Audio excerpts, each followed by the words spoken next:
What if the voice calling your name at night wasn't human?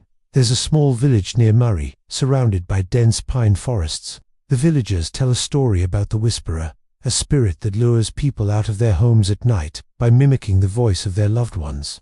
No one dares to walk outside after midnight. No one except Ollie. Ollie was a college student visiting his grandmother's village. He laughed at the stories, calling them old village superstitions. One night, as rain lashed against the windows, he sat awake scrolling through his phone.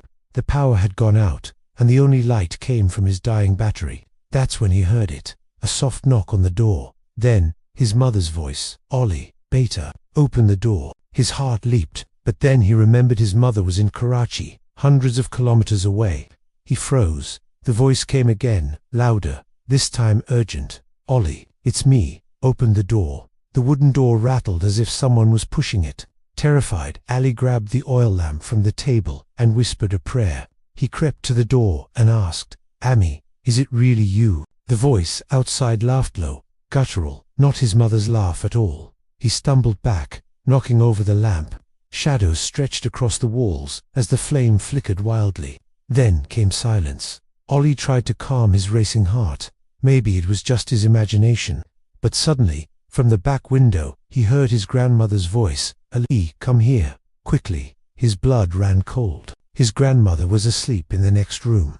Ollie dashed into her room. She was still in bed, breathing softly. Yet the voice kept calling from the window, clearer, sharper, as if mocking him. "Ollie, come outside." Just for a moment, his grandmother woke up, sensing his fear. When he told her, her face drained of color. "Don't answer it. Don't even look outside. Whatever you do, don't follow the voice." But Ollie was stubborn.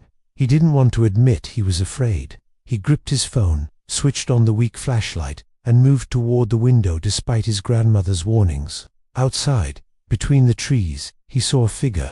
It was his best friend, Ahmed, smiling, waving. "Ali, come on, bro. Let's go for a walk. Remember how we used to wander at night? Don't be scared." Ali almost opened the door, but then it hit him. Ahmed wasn't in the village. He hadn't visited in months. The figure grinned wider than a human face should. Its arms bent backward like broken branches.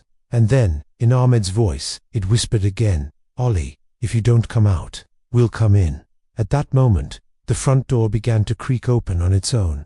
Ollie slammed it shut, his hands trembling. His grandmother pulled him close and began reciting verses in a shaky voice. The whispers grew louder, overlapping his mother's voice, his father's, his friends', even his own voice, until it sounded like a chorus of Ali's, calling from every corner of the house. Then, everything stopped. Dead silence. Ali thought it was over. He tried to catch his breath. But then, from the dark corner of the room, a new voice whispered. It was his grandmother's voice. "Ollie, come closer." He turned to her in horror, because his real grandmother was still holding his arm. The one whispering from the corner was something else. Slowly, a shadow peeled away from the wall, taking the shape of his grandmother. Its eyes were pure black, its smile carved too wide. Ali screamed as the creature stepped forward, mimicking every word his grandmother tried to say, like a distorted echo. His phone dropped to the floor, recording the last thing, the sound of two voices speaking the exact same words, one real, one twisted. The next morning, the neighbors found the door wide open. The grandmother was unconscious but alive. Ali was gone. All they found was his phone lying on the threshold, still recording, and in the final seconds of audio, after a long stretch of silence, a faint whisper, "Who should I call next?" So tell me, if you heard the voice of someone you loved outside your door at midnight, would you open it just to be sure?